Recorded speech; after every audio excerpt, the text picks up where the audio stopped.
오토스토어는 면접당 처리 속도가 가장 높은 자동 입출고 처리 시스템입니다.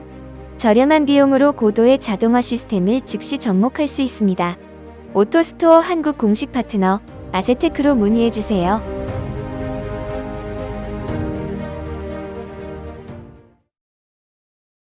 오늘은 흔히 프레이트 포워딩이라고 불리는 국제물류 주선업의 대표기업인 하나로 TNS와 태웅로직스 두 기업을 분석해보겠습니다. 하나로 TNS는 1999년 삼성전자에서 분사돼 설립된 기업으로 삼성 계열사 물류를 상당수 수행하고 있습니다. 특히 항공 포워딩 부문에서 안정적 물량을 확보하며 탄탄한 입지를 구축하고 있다는 평가를 받습니다. 지난해 별도 기준 매출액은 전년 대비 49% 증가한 3,640억 원을 기록했습니다. 영업이익과 당기순이익은 44억 원, 75억 원으로 영업이익은 10% 감소했고 당기순이익은 43% 증가했습니다. 삼성 물류를 기반으로 탄탄한 성장을 이어오는 것 같네요. 다음으로 태웅로직스는 1996년 설립돼 지난 2019년 코스닥에 상장하며 빠른 속도로 성장하고 있습니다. 이 기업은 석유화학 제품의 운송을 주력으로 철강과 자동차 등 다양한 품목으로 물동량을 늘려가고 있습니다. 지난해 별도 기준 매출액은 전년 대비 11.8% 증가한 3,064억 원을 기록했습니다.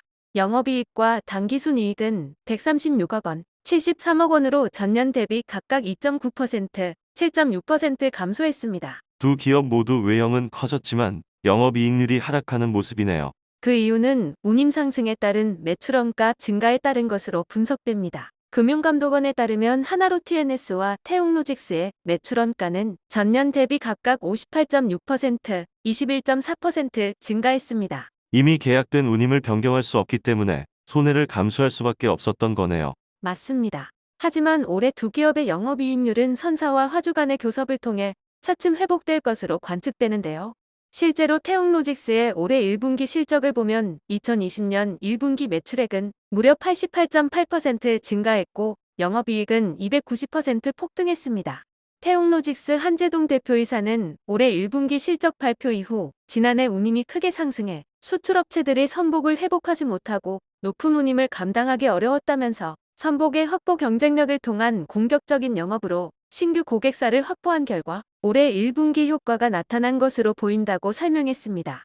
화주와 선사 간 운임 재협상이 영업이익률 상승으로 연결됐군요. 그렇습니다. 그래서 지금과 같이 해상 운임이 폭주하는 시기에는 영세한 국제물류주선 업체가 생존하기 더욱 힘들어 보입니다. 중소포워더는 기본적으로 물동량이 적기 때문에 선사와 운임 협상력이 떨어질 수밖에 없습니다. 결국 화주에게 높은 운임을 제시할 수밖에 없으니까 경쟁력을 갖기 어렵죠. 중소포워더가 폐업하거나 통폐합되면 협상력이 있는 대형 포워더들이 더 많은 화주를 유치하면서 몸집이 커질 수밖에 없겠네요. 그런데 두 기업의 연결감사 보고서를 보면 사업의 큰 방향이 조금 차이를 보입니다. 우선 두 기업의 주주 변화를 살펴볼 필요가 있는데요. 하나로 TNS의 최대 주주는 2018년 감사보고서 기준 권혁은 15%, 신홍철 15%, 고상권 15%, 박성곤 15%, 홍장선 10%, 정현돈 3.27% 순으로 하나로 TNS 설립 멤버로 추정되는 인물들이 지분을 골고루 쥐고 있었습니다.